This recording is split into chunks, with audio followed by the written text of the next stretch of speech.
തരിയോട് ഗ്രാമപഞ്ചായത്തിലെ 13-ാം ward പാമ്പുംകുന്നിൽ LDF സ്ഥാനാർത്ഥിയായി മത്സരിക്കുകയാണ് ഡയന ബാബു. ഇത്തവണ വിജയപ്രതീക്ഷ എത്രത്തോളമുണ്ട്? 100% വിജയമാണ് പ്രതീക്ഷിക്കുന്നത്.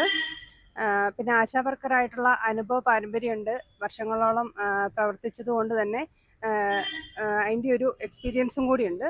കൂടാതെ ഇപ്പം വാർഡ് വിഭജനം വന്നപ്പം നമുക്ക് അനുകൂലമായ സപ്പോർട്ടാണ് വാർഡിൽ നിന്ന് കിട്ടിക്കൊണ്ടിരിക്കുന്നത്.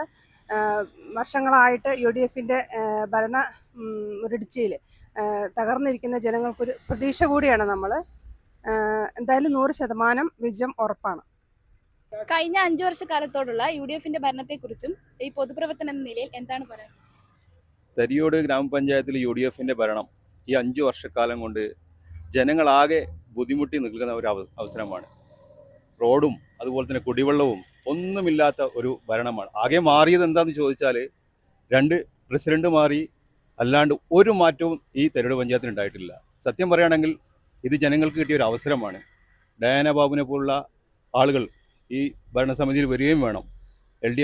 LDF ഈ ഭരണം ഇപ്രാവശ്യം ഉറപ്പായിട്ടും തരിയോട് പഞ്ചായത്ത് പിടിച്ചെടുക്കും. UDFൻ്റെ നെറികെട്ട ഈ ഭരണത്തോടുള്ള ഒരു പ്രതികരണമായിരിക്കും ഇപ്രാവശ്യത്തെ ഈ തെരഞ്ഞെടുപ്പ് എന്നുകൂടി എനിക്ക് പറയാനുള്ളത്. കാവുമന്തത്തെ ഓട്ടോ ഡ്രൈവറായ ഭാർഗവൻ ചേട്ടന് സ്ഥാനാർത്ഥിയായ ഡയന ബാബുവിനെ കുറിച്ച് എന്താ പറയാനുള്ളതെന്ന് ചോദിച്ചു. 13-ാം വാർഡിൽ പങ്കെടുക്കുന്ന സ്ഥാനാർത്ഥിക്ക് ഫുൾ വിജയമാണ് നേടാൻ കണ്ടിരിക്കുന്നത്. അത് അവർ ആശാവർക്കറും എല്ലാ ജനങ്ങളുമായിട്ടുള്ള ബന്ധം കൊണ്ട് LDFനെ ജയിച്ചു വരും എന്നുള്ളതാണ് എൻ്റെ അഭിപ്രായം. തരിയോട് ഗ്രാമപഞ്ചായത്തിലെ UDF ഭരണം അട്ടിമറിച്ച് LDF ഭരണം നേടുമെന്നുള്ള ഉറച്ച പ്രതീക്ഷയിലാണ് LDF സ്ഥാനാർത്ഥി ഡയന ബാബുവും LDF പ്രവർത്തകരും. ലാവണ്യ, ന്യൂസ് 1, കാവുമന്തം.